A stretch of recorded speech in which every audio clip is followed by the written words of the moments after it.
Aqueles que trouxeram suas Bíblias vão abri-las conosco no Evangelho de nosso Senhor e Salvador Jesus Cristo, segundo São Lucas, no capítulo de número 15, versos 8, 9, 8 e 9. Olha o que é que o Senhor Jesus está dizendo. Qual é a mulher que, tendo 10 dracmas e perdendo uma dracma, não acende a candeia e não varre a sua casa, buscando com diligência até encontrá-la, e achando-a, reúne as amigas dizendo: alegrai-vos comigo, porque eu achei a dracma que eu havia perdido. Eu não sei se vocês conseguiram entender o significado desta parábola do Senhor Jesus, mas ao meu ver, ele fala muito forte da família. E é por essa razão que nesta igreja, todas as quartas-feiras à noite, 8 horas da noite, nós temos um culto da família, um culto voltado para a restauração da família. Vou repetir, preste atenção, veja o que diz o texto que nós lemos. Qual é a mulher que, tendo 10 dracmas e perdendo uma dracma, não acende a candeia, acende a luz, acende as luminárias da sua casa e não varre a casa, buscando com diligência até encontrá-la, e achando-a, reúne as amigas dizendo: alegrai-vos comigo, porque eu achei a dracma que eu havia perdido. Essa parábola, o Senhor Jesus Cristo nos mostra algo extraordinário. Olhe para a pessoa do seu lado, que Jesus está nos mostrando, nesta parábola, uma casa em festa.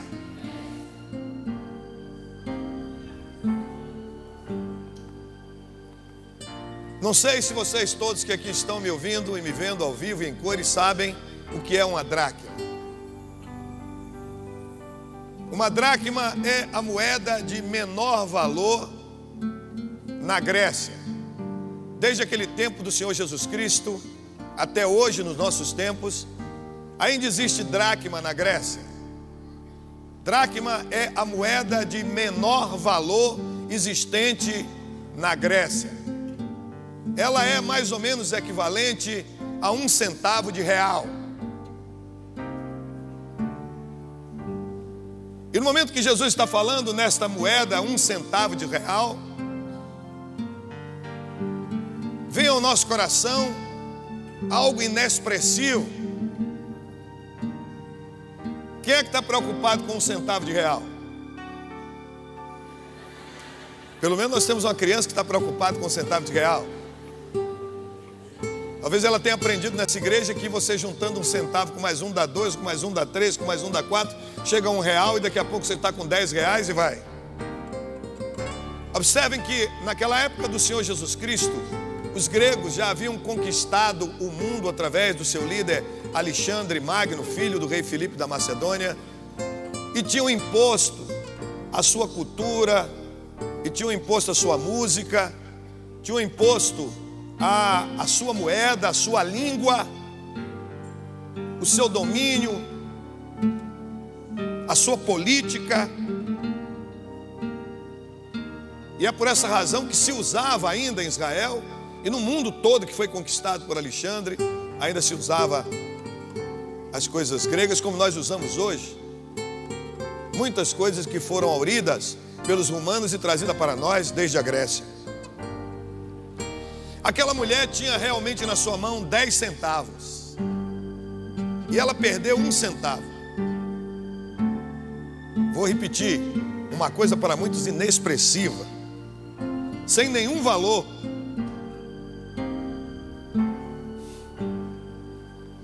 O que na realidade você poderá fazer no mundo de hoje com um miserável centavo?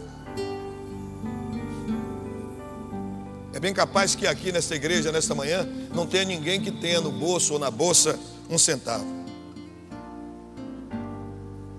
As pessoas desprezam isso. Não tem valor expressivo para você. Mas quando nós olhamos para aquela mulher de quem Jesus está falando, nós vemos o Senhor Jesus dizendo que ela perdeu um centavo. E é claro que Jesus sabia que um centavo era, naquela época, uma moeda sem expressão para muitos. Mas aquela mulher, ao perder esse centavo, ela acendeu todas as luzes da casa. Ela colocou a sua casa numa iluminação feérica, iluminou amplamente a sua casa. Depois ela saiu varrendo toda a casa diligentemente, buscando aquela dracma perdida até encontrá-la. E no momento que aquela mulher achou aquela dracma, aquele um centavo, ela fez um tamanho estardalhaço, como se diz na linguagem vulgar. Ela armou um tremendo barraco que alcançou todo o seu bairro, todos os seus vizinhos. E ela celebrou uma grande festa, dizendo a todo mundo: venham correndo para a minha casa, eu achei a dracma que eu havia perdido. No momento que ela encontrou aquele miserável centavo, ela transformou não somente a sua casa, mas todo o seu bairro numa verdadeira festança.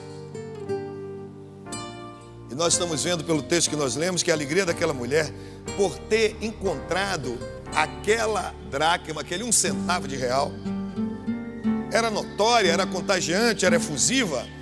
É algo que nos deixa sonhar.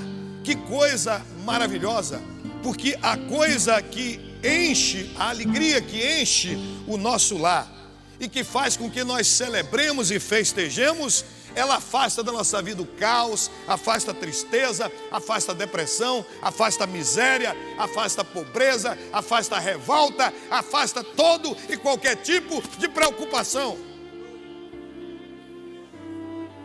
A alegria, quando enche, quando contagia a nossa casa e a nossa família, ela empurra o desespero para longe.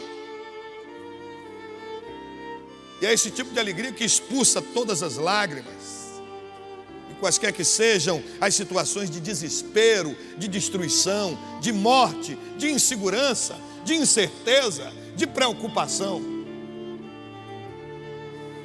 Quando nós nos lembramos do que estava acontecendo também em outra casa, Jesus fala dessa outra casa, a Bíblia fala dessa outra casa, de um homem importante em Jerusalém, um homem que era o principal, era o líder, era o dirigente de um povo na sinagoga, era o chefe da sinagoga, chamava-se Jairo.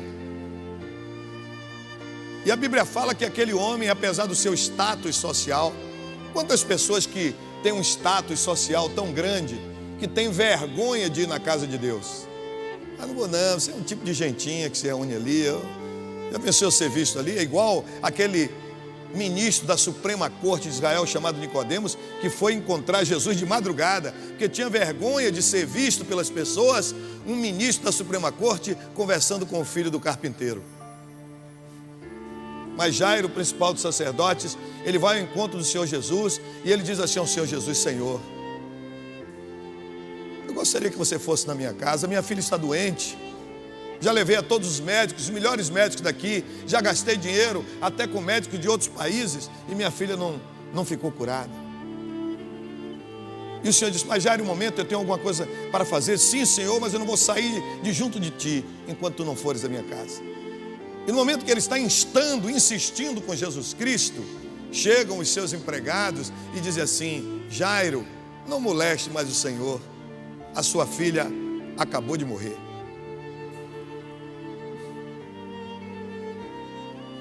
Nós estamos numa casa em festa, agora passamos a ver uma casa de luto,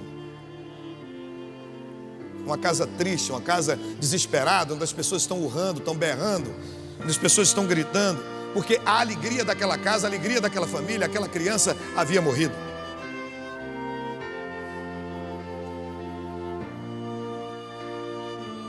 E Jairo se abateu, Jairo chorou ali no meio daquela multidão. Imagine um homem com status de líder de toda uma comunidade religiosa dentro de Israel, começa a chorar convulsamente no meio da multidão. O que é que você poderia dizer disso? Como é que as pessoas poderiam dizer isso? Ó, bispo Átila Brandão, ele pagou um grande mico. Eu creio que não. Ele deve ter pago um King Kong, aquele macaco enorme de 30 e tantos metros.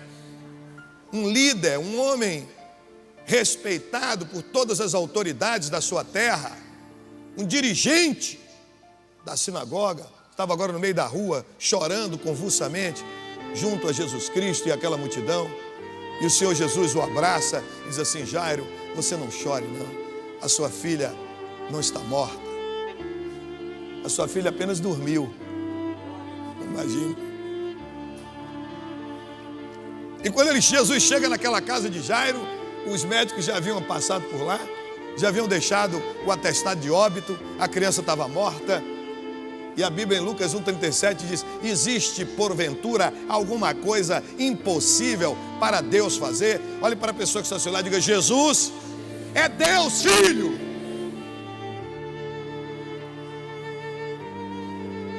E é o próprio Jesus quem diz: eu sou a ressurreição e sou a vida.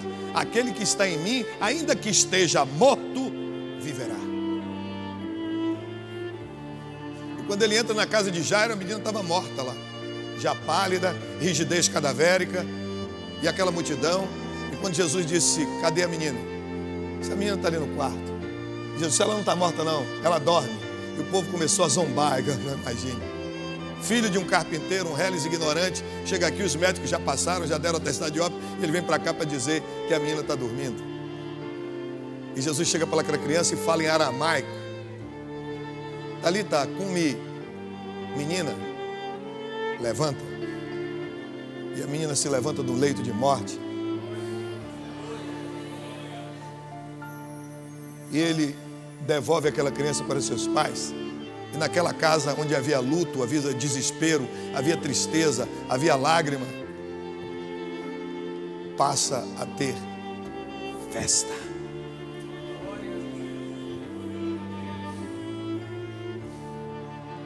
Olha para a pessoa do seu lado e diz: Jesus, Ele é o Filho de Deus vivo.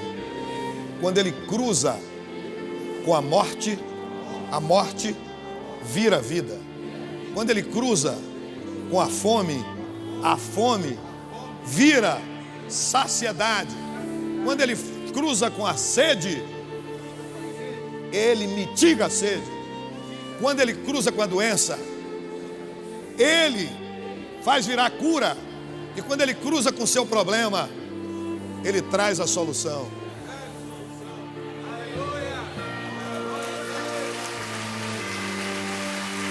Glória a Deus.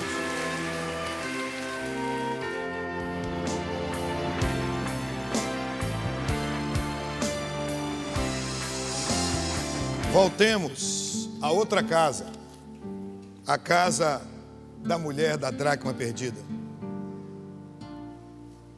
Queridos, amados, filhinhos, nós trabalhamos melhor e produzimos melhor quando a nossa casa está em festa. Não é festa de show, não é festa de trio elétrico, de dança do fricote, nem dança da galinha ou dança da garrafa, ou lambada, ou axé music. Mas quando está passando e gozando uma alegria profunda, marcante, transbordante, que deflui do mais recôndito de cada um de nós. Quando nós entramos em nossa casa, que nossa casa se transforma pela presença de Deus, pelo poder do Espírito Santo e pela graça do Senhor, num corolário de bênçãos e de alegria, nós nos tornamos um leão para trabalhar, para produzir, para construir, para gerar, para fazer, para criar e para transformar o mundo em algo extraordinário. Mas quando a nossa casa é um antro de depressão, de revolta, de tristeza, de nudenix, que no hebraico significa resmungões inveterados, toda a família se torna numa verdadeira derrota. Quando a família vive num clima de festa, a igreja vive num clima de festa, porque a igreja é formada de família. O trabalho, a fábrica, a escola, o escritório vivem em clima de festa. O bairro, a cidade, o estado, o país, o mundo passam a viver num clima de festas, porque todos eles são formados por famílias. Mas quando a família vai mal, o mundo todo vai mal. É claro que o Senhor Jesus não está falando aqui diretamente na família. Ele está falando numa mãe de família. Ele toma como ilustração um fato, uma situação, um caso comum, trivial, ordinário, corriqueiro, sensível, objetivo, palpável, tangível, táctil, de alguém que dentro da sua casa perde uma simples moeda. Uma inexpressiva moeda de 1 centavo. Eu gosto quando o Senhor Jesus fala numa dracma, porque, como disse, é uma moeda inexpressiva. É um mísero centavo, mas que imediatamente nos transporta a um texto da Bíblia que diz assim: quem se lembrará do dia das pequenas coisas? Tem gente que tem a cabeça cheia de um conceito chamado coincidência. Olha aqui, irmão, por coincidência eu perdi meu emprego, minha família estava passando fome, e quando eu saí na rua, por coincidência, eu achei uma nota de 100 reais. Não existe coincidência. O reino de Deus é o reino da providência, é o reino da Jesuscidência. O Senhor é aquele que está no comando do leme da história. Nós não somos, como muitos idiotas dizem por aí, uma poeira cósmica, vagando loucamente no espaço. Nós somos criados à imagem e à semelhança de Deus. Você não nasceu nem está no mundo por um acaso, porque a camisinha furou. Você está no mundo por uma causa. Porque o nosso Deus é um Deus de propósito. E eu gosto de dizer, e gosto de repetir, e gosto de lembrar, porque a repetição é a alma da retórica. E eu quero te lembrar nesta manhã memorável e inesquecível que milhares de milhões morreram para você nascer. No momento que seu pai e sua mãe estavam tendo relações sexuais, e seu pai teve prazer, ele lançou no ventre de sua mãe mais de 500 milhões de espermatozoides.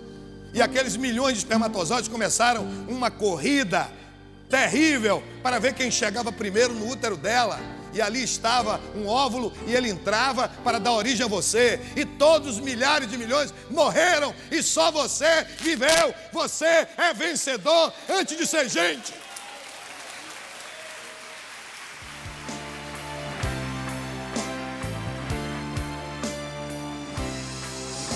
Quero perguntar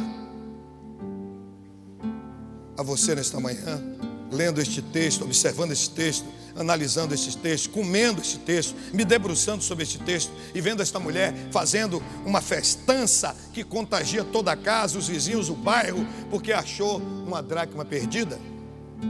Eu quero perguntar a você nessa manhã: quais os valores da sua família que você já perdeu? Quais os valores da sua família que você já perdeu? Comece a pensar agora, comece a ver a sua família. Olhe para dentro da sua casa, da sua parentela e veja quais os valores da sua família que você já perdeu. Aquela mulher tinha 10 dracmas e perdeu uma dracma somente. E você? Qual foi a dracma que você perdeu? Será que você já perdeu todas as 10 dracmas? Qual a dracma que já sumiu da sua casa?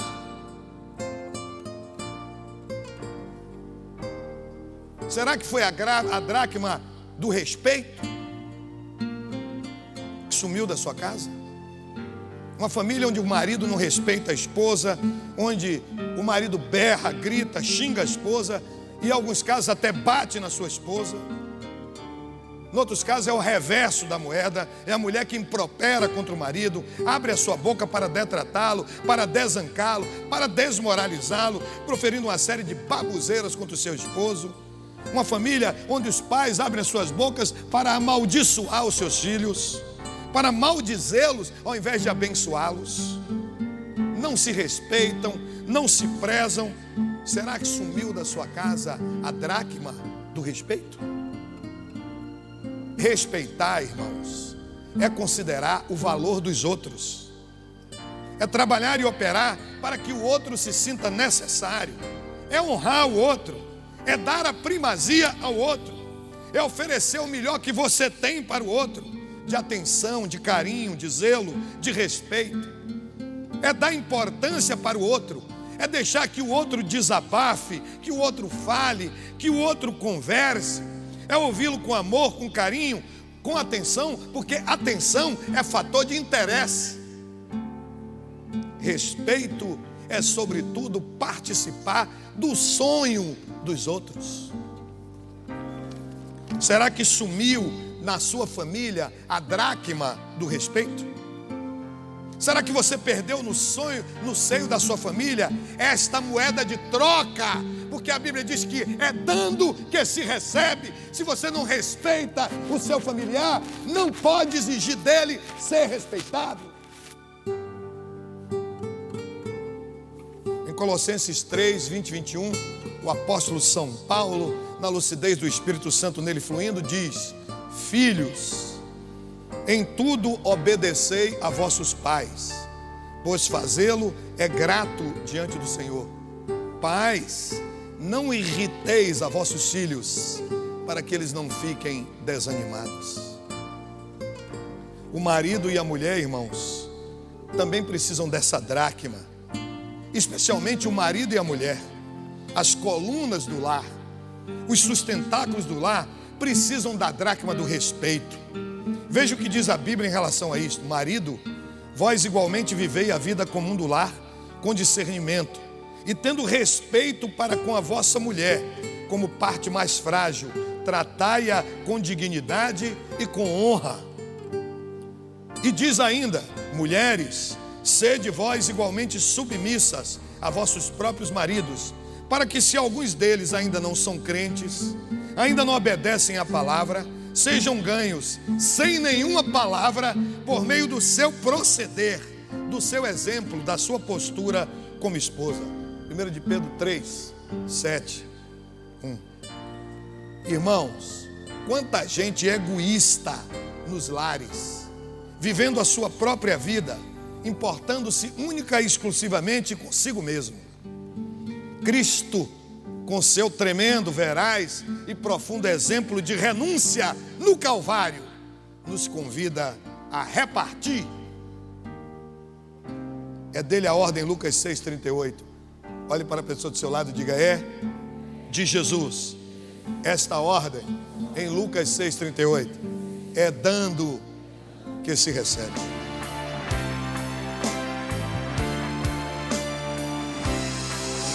Se você não se dá o respeito, você não vai recebê-lo nunca. Se você não dá amor, jamais poderá recebê-lo. Porque tudo quanto o homem semear, isto também ceifará, diz o Senhor Jesus. Não podemos nem devemos esquecer nunca que a semeadura é livre. Você tem o direito de semear tudo quanto você pensar, quanto você quiser, tudo quanto você desejar. Você pode semear ódio, pode semear assassinato, desgraça, adultério, traição, o que você quiser. A semeadura é livre, mas a colheita é obrigatória e é nesta vida.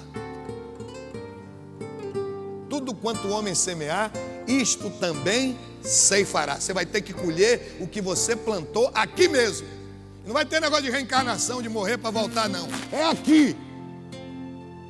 Quantas pessoas vivem neste mundo querendo se sobrepor e esmagar o seu cônjuge, o seu marido ou a sua mulher, no seio da sua família. Gente que mente, gente que trai a confiança, gente que usa e que manipula os outros. sumiu a dracma do respeito da sua família? Que dracma você perdeu?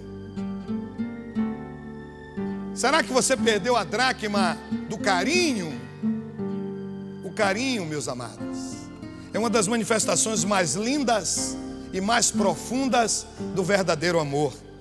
Assim como o respeito, o carinho é uma dracma muito rara nos lares e na família de hoje. O carinho desemboca no beijo, no abraço, no afago, na ternura, na flor, na rosa, nos cartões, nas declarações de amor com que se presenteia a pessoa que você ama. Enfim, nos gestos, para aquele ou aquela que é o alvo do seu amor, porque um gesto vale mais do que 100 palavras. O carinho passa pelos elogios, pelas palavras de firmeza, pelas palavras de edificação. O carinho nos conduz a priorizar o outro, e esta priorização transpira quando um e outro estão próximos. O carinho pressupõe atenção, o carinho pressupõe parceria, cumplicidade, reciprocidade, coparticipação, pois o carinho é uno e indivisível como uma ponte, mas tal como esta, tem que apoiar-se em duas margens. Às vezes, os meus muitos mistérios profissionais me levam a ficar ausente do meu lar, por um dia, por uma semana, por um mês, por 3 meses, mas eu sempre estou ligando para a minha amada, a mulher mais bonita do universo, está ali ela sentada. Mando-lhe um cartão, mando-lhe flores, alguma coisa para que ela saiba que eu a amo e que além de muito preciosa, ela é muito importante para mim. Ela para mim é como o oxigênio, eu não posso viver sem respirá-lo, eu morro.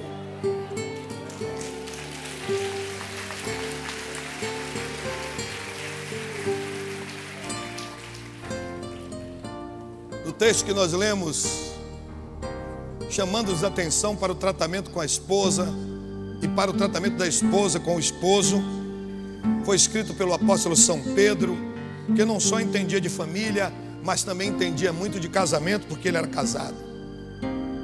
E o apóstolo São Pedro se preocupava tanto com a família dele, apesar do seu trabalho profissional, apesar de ter uma microempresa de pesca, junto com seu irmão André, e junto em sociedade com Tiago e com João, filho de Zebedeu. E pescador não tem hora, toda hora ele está no mar, está de madrugada, está de tarde, está a qualquer momento no mar. E quando volta, está lavando a rede, está limpando o barco, está vendendo peixe. Ele era um homem atarefado, mas o apóstolo São Pedro estava muito preocupado com a sua família, e tão preocupado a ponto de correr atrás de Jesus e dizer assim: Senhor, eu gostaria que você fosse na minha casa agora. Jesus, mas eu estou com outro problema agora para resolver. Não vá na minha casa, porque minha sogra, a mulher, a mãe da minha esposa, está doente. E a Bíblia diz que o Senhor Jesus vai com Pedro na casa de sua sogra, e lá ele cura a sogra de Pedro. E nós sabemos que tem muita gente que odeia a sogra. Tem pessoas que fazem piada com a sogra. Tem uns desgraçados por aí que dizem até que Pedro traiu Jesus porque Jesus curou a sogra dele. Quando a velhinha estava morrendo, ele já se vê livre dela, Jesus foi lá e curou. Tem gente que diz isso.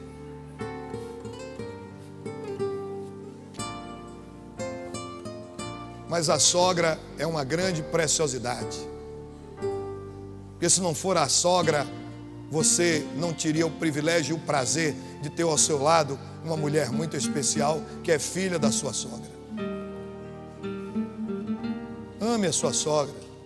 Demonstre o seu zelo, o seu carinho, o seu cuidado, assim como Pedro demonstrou pela sua sogra. Demonstre o seu amor. O apóstolo São Paulo, escrevendo aos Coríntios, no capítulo 13 da sua primeira carta, a ode ao amor, ele diz: agora, pois, permanece a fé, a esperança, o amor, mas todos vão passar, tudo vai acabar. A ciência vai acabar, a fé vai acabar, a unção vai acabar, a esperança vai acabar, mas o amor vai permanecer. Olhe para a pessoa que está ao seu lado e diga: o amor nunca morre, e só o amor constrói para a eternidade.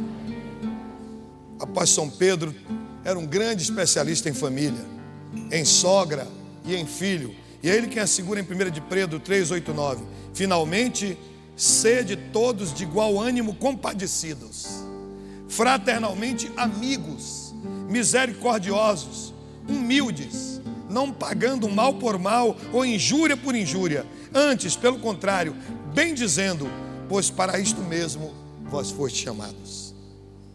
Desse texto tão grande eu só quero tirar duas palavras, duas expressões: fraternalmente amigos e bendizentes. Repitam comigo: fraternalmente amigos e bendizentes. Quem é casado aqui, levanta a mão. Quanta gente aí, pode baixar a mão. Você que levantou a mão, já beijou a sua esposa hoje? Já abraçou a sua esposa hoje? Já declarou o seu amor e o seu carinho pela sua esposa hoje? Não vou nem pedir que levante a mão quem fez isso, porque vai ser uma verdadeira derrota.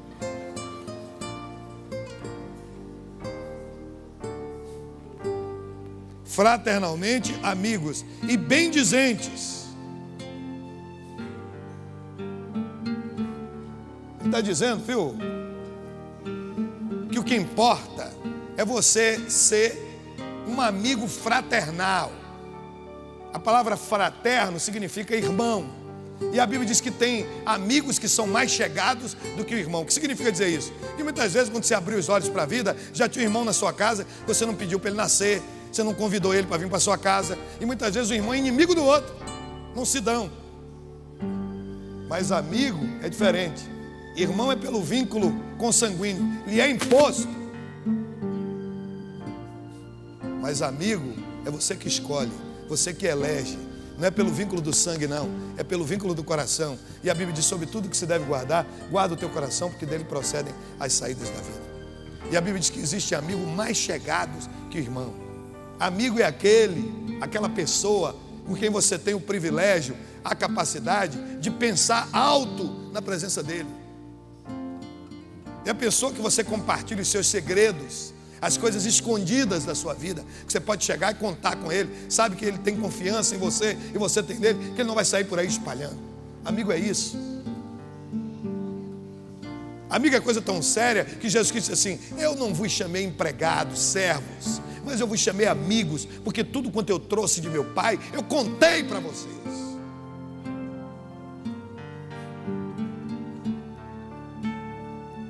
E nesse país nós temos um cancioneiro popular que diz assim: amigo é coisa para se guardar do lado esquerdo do peito, no fundo do coração, debaixo de 7 chaves.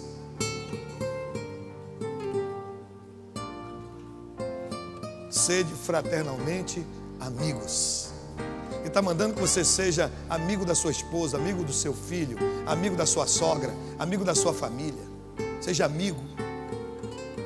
Reparta, comparta, participe. E depois ele diz assim: seja bendizente. Diga, bem dizer é falar bem da pessoa. Não é você trambonar, não é você falar mal, não é você maldizer, não é você ficar fazendo trancinha contra as pessoas. E quantos pais e quantas mães amaldiçoam seus filhos. Chega para o filho: isso não vai dar para nada, você é um burro, isso vai dar para carroceiro, isso não presta para nada.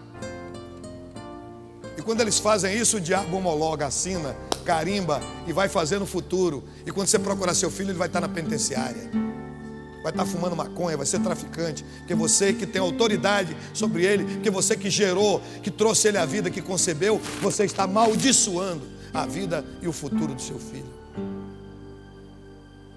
Sede fraternalmente amigos e bendizentes.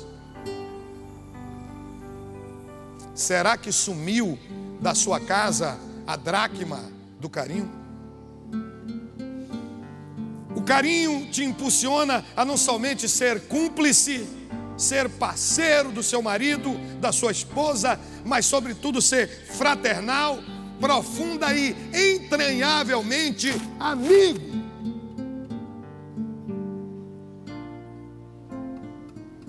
Essa palavra entranhavelmente amigo, que é o próprio Pedro que escreve.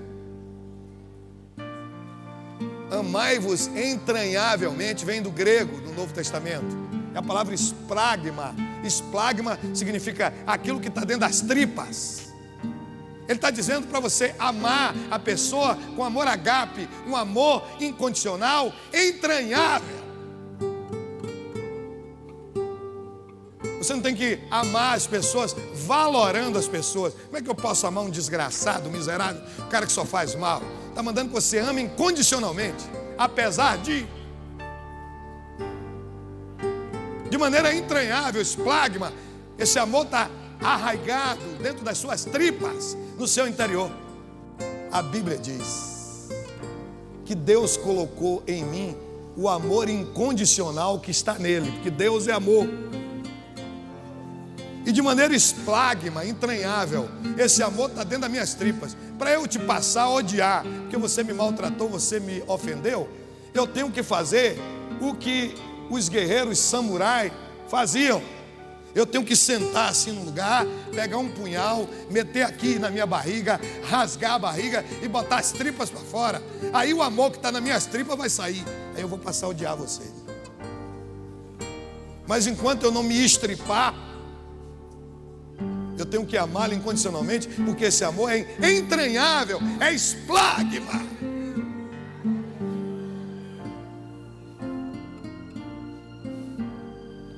É por isso que ele está dizendo: amem cada um ao outro com amor entranhável. Vou perguntar de novo: você hoje já demonstrou com gesto o seu carinho pelo seu marido? Marido, você já demonstrou o seu carinho pela sua esposa? Já teve isso lá, irmã Vera, lá? Pelos seus filhos, pelo seu pai, pela sua mãe? Pela irmã Honória? Já deu um abraço na irmã Honória hoje? Já deu um beijo nessa mulher de 92 anos? Já disse: eu te amo, mamãe? Se não fez isso, faça agora, não perca tempo. Ou será que você é como aquelas pessoas que amanheceu o dia xingando, esbravejando, de mal com a vida, querendo agredir sua esposa, seus filhos, o gato, o cachorro, o papagaio, o vizinho?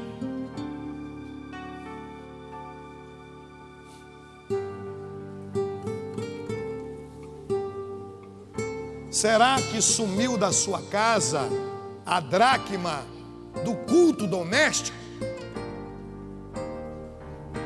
Será que você tem culto doméstico na sua casa? Está fazendo culto doméstico na sua casa? Ou você está cultuando a televisão? Abrindo os portais da sua casa para o adultério, o homossexualismo, a traição, a indústria do sangue, a bebida, o cigarro, a miséria, a mentira, a prostituição. Tudo que as telenovelas estão trazendo para as famílias, você abre e cultua a televisão.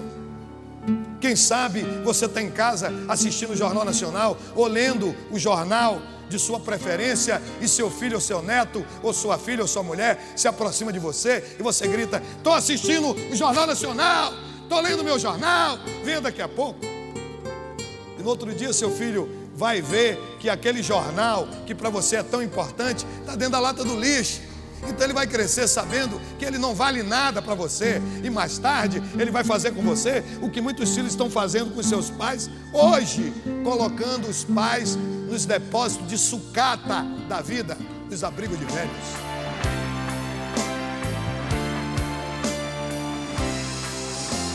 A Bíblia diz que é dando que você recebe. Você der hoje a seu filho, ele vai te devolver amanhã. Talvez você não saiba que quando você entra em sua casa, vê seu filhinho pequeno vestido no paletó, no seu paletó, ou vestido na roupa de sua mulher, a sua filhinha com a cara toda breada de batom. Sabe o que ela está dizendo? Ela está dizendo assim: e você vai dar uma espancação nela, dar uma surra na criança, no menino ou na menina, puxa seu paletó, não pegue meu paletó. Ele está declarando numa linguagem muda: papai, quando eu crescer, eu quero ser igualzinho a você. Mamãe, eu vou ser igual a você. Vou vestir essa roupa, vou calçar esse sapato, vou pintar meus beiços e vou usar brinco como você faz.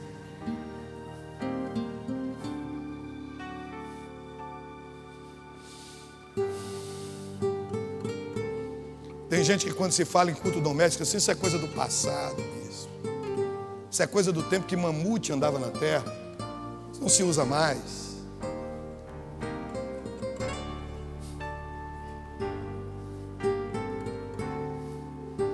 E hoje nós estamos vivendo em outro mundo, Bispo Átila Brandão. Hoje a esposa trabalha, os filhos chegam tarde da escola em casa.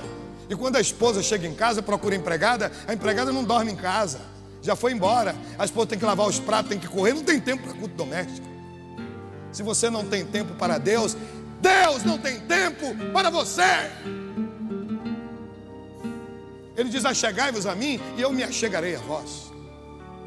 O que significa dizer: afastai-vos de mim e eu me afastarei de vós.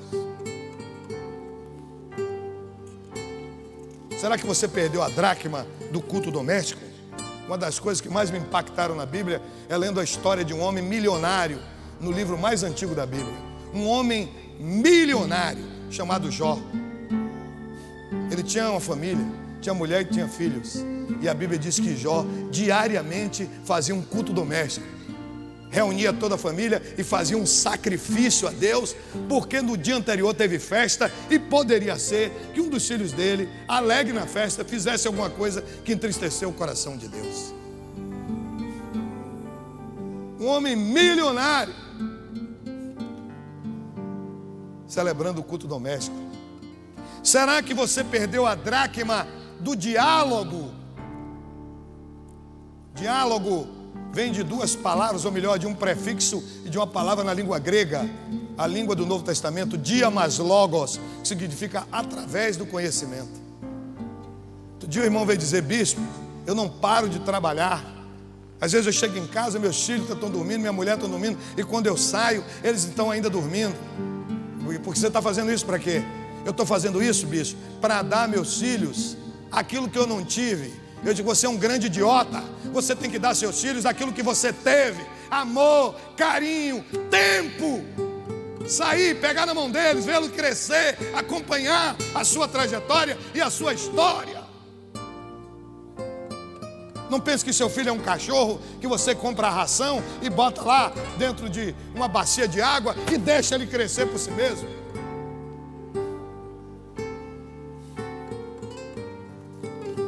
Diálogo.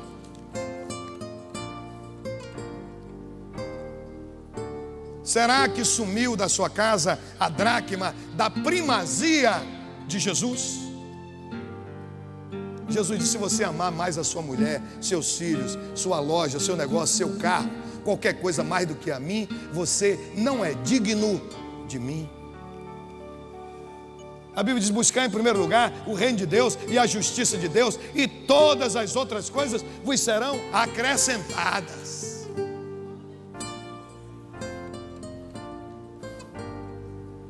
Esse negócio é um negócio tão sério, a primazia de Jesus, que a mídia falada, escrita e televisada, através de um especialista em propaganda enganosa, que é o maligno, está querendo tirar a primazia de Jesus da sua vida, da sua família e da sua casa, elegendo a cachaça como a número 1.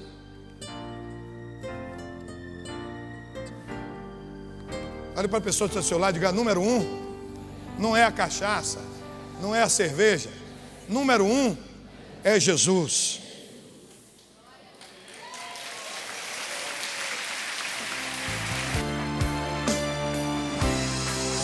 Será que subiu da sua casa a dracma da fé? A Bíblia diz que o justo viverá da fé. Sem fé é impossível agradar a Deus. Fé, no grego do Novo Testamento, é pistes. Diga pistes. Significa confiança inabalável, alicerçada em Deus, apesar das circunstâncias. Diga: ter fé é crer contra a lógica, e contra as circunstâncias. E diz o filósofo que ter fé é um salto no escuro nos braços de Deus. Se você tem medo de saltar no escuro, você perde o privilégio de ser abraçado por Deus. Outro dia um teólogo, que tem tantos cursos por aí, viu, pastor Everaldo? Me disse que me fez uma pergunta: bispo, você acredita mesmo que Jonas foi engolido pelo grande peixe? Ele me perguntou isso. E eu disse: eu dou glória a Deus que a Bíblia foi tão amorosa e carinhosa comigo e com você, de dizer que Jonas foi engolido pelo grande peixe. Porque se a Bíblia dissesse que Jonas foi engolido por uma piaba, eu acreditaria.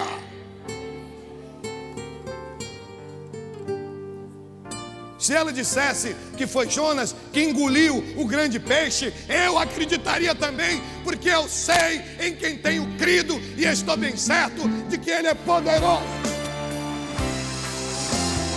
O meu Deus é um Deus todo-poderoso. Tem muita gente que anda por aí pela rua com o Deus que eles acreditam carregado no pescoço. Isso não importa, nem tem valor nenhum. Não interessa um crucifixo no seu peito. O que importa é o Cristo fixo dentro do seu peito.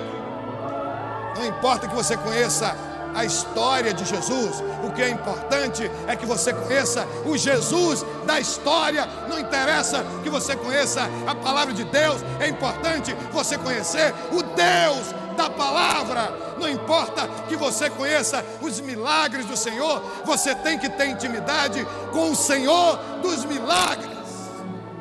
Lemos o texto. Se perdeu qualquer dessas dracmas ou todas as dracmas, siga a orientação da mulher que Jesus nos leciona. Você tem que entender o que está muito claro. A mulher acendeu a candeia, ela varreu a casa, ela arrastou o piano, ela tirou o sofá, ela puxou a cama, ela saiu escafunchando tudo dentro da casa dela, até que ela achou a dracma perdida. Olhe para a pessoa do seu lado: Jesus, nesta parábola, está me ensinando que sou eu, e somente eu, que tenho que ser o herói da minha família. Resolva ser o herói da sua casa e procure até encontrar a dracma perdida. Comece hoje mesmo, agora, nesta manhã, até transformar a sua família em motivo de louvor na terra. Em Isaías 6:8, assim nos leciona o profeta: eis-me aqui, Senhor, envia-me a mim.